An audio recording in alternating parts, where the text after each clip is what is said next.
Alright, man. So, on the treadmill at work. It's really convenient, man, being able to come in here on my break and get some incline walking in. Yeah. Still down 7 pounds. Haven't gained anything, haven't lost anything. But habits like this will pave the way to a new and improved me. This camera angle is making me look huge. But as you can see, a little bit slimmer. But we're doing our best, man. So, really wish I could go live right now, but YouTube says I have to get at least 100 subscribers before I can go live. So you guys help me out. If you look at this video, subscribe. Please subscribe, because I want to be able to go live on days like this and just talk it out, conversate with some people, help keep me accountable. But until then, I'll just be posting random vids and doing my thing. Picked up some new kicks. I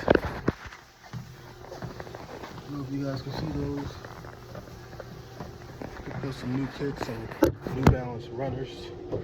Don't plan on starting back running yet. I'm gonna be doing little things like this until I feel like I'm at a healthy enough BMI to run the type of mileage that I want to run.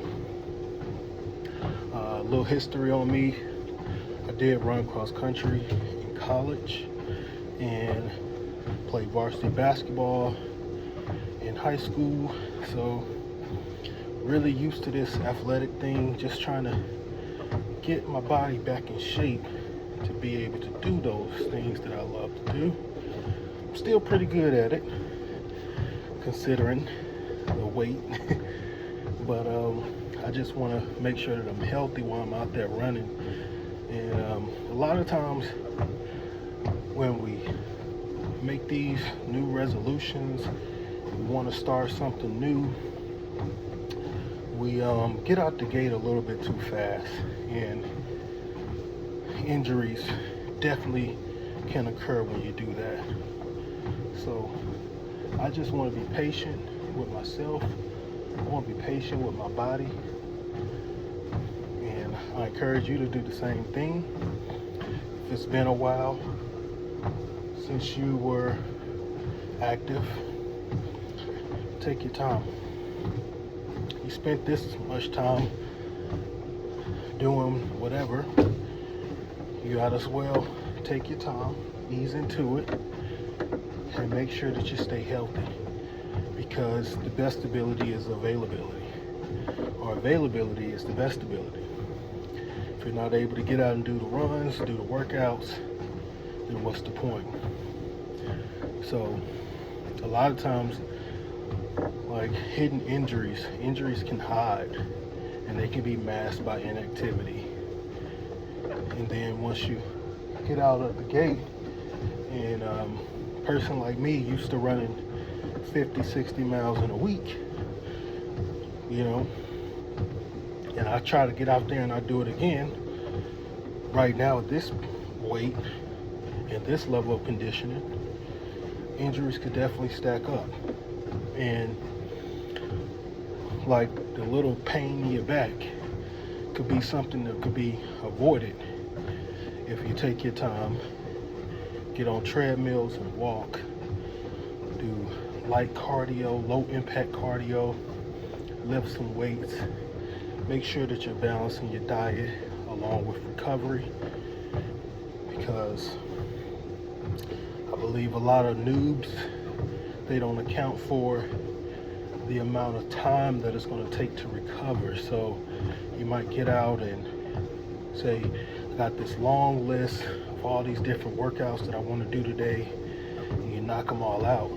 But the amount of time to recover from that, you have to ask yourself, do you even have enough time to sleep? Do you even have the right nutrition dialed in to recover from that? Because if you don't, then what was a good workout will just be stress and inflammation and cortisol buildup. So all those things have to be dialed in order to have a great recovery and a great aerobic capacity. So I know a lot about this workout stuff, at least enough to offer some hints and some suggestions, because although I may not be as fit as I used to be, but once upon a time I was a college athlete and I played sports my entire life, competing at some of the highest levels in high school. Don't have the resume of a Cam Newton or Michael Jordan, but I kind of know a thing or two. So I'm practicing what I'm preaching. I'm doing low impact cardio, and right now my weight is about 260. So I'm a big boy. I don't know if a lot of people don't think I look 260, but you know, I'm 260. 6'3", and I'm trying to get the weight down to at least 220, 225 before we start indulging in the run, which I love so much.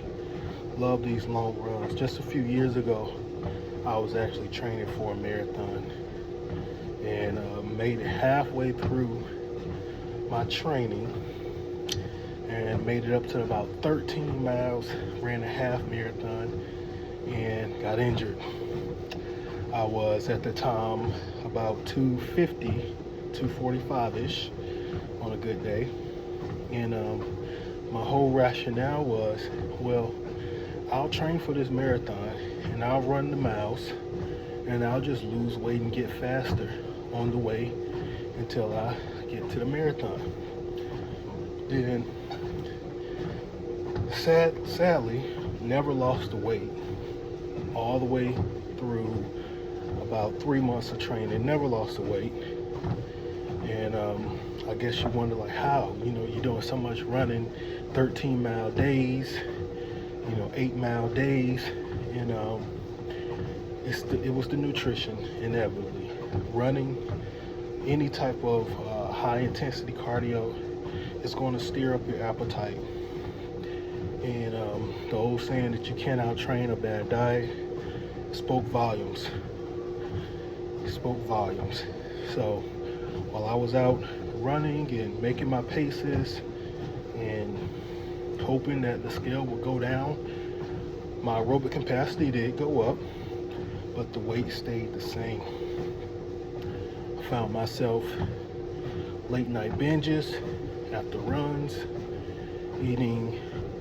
I remember one time I ran 8 miles from Hampton to Newport News, Virginia, and my daughter had just got out of gymnastics practice, and her mom came to pick her up, and the day was getting late, and I needed to complete my run for the day. And I looked it up on my Apple Maps, and I noticed, hey, this is 8 miles away from the house. I could just run from here back home, and that'll make my miles for the day. And I did that. Ran past Langley Air Force Base, and beautiful run. Made it down Harpersville Road, and come to find out, my wife had a big pot of chicken noodle soup waiting on me at home. And one bowl turned into 2 bowls, 3 bowls turned into 4 bowls, and that 4th bowl turned into the entire pot. And it was situations like that on why I did not lose weight while training for my marathon. And I guess you say, well, how the hell did you get to 260? Well, 260 came through nursing school. I guess the freshman 15 is real, and it does exist, because it happened to me. I went back to school, started back nursing school, and if anybody's out there in the medical field, you know the stress that comes with that. And about 3 months away from graduating, still am to this point, and I took a class called Mother Baby, and everything that I knew about medical and the medical field went out the window. I had no prior information to rely on. This was an entirely new space of medical information, medical terminology, and the class really stuck it to me. And found myself late night binging, eating, and staying up late and stressed, and tacked on about 15 pounds in a 5-week term. So yeah, self-control was definitely out of control. But me being the resilient person who I am here again, walking, taking it one step at a time towards my level of greatness. So, guys, thank you for joining me on my walk. I'm going to finish it up. I got about 4 more minutes. Try to do these little 15-minute intervals. I got a 30-minute break. Do a 15-minute walk, 15 minutes of food. Thank you for watching.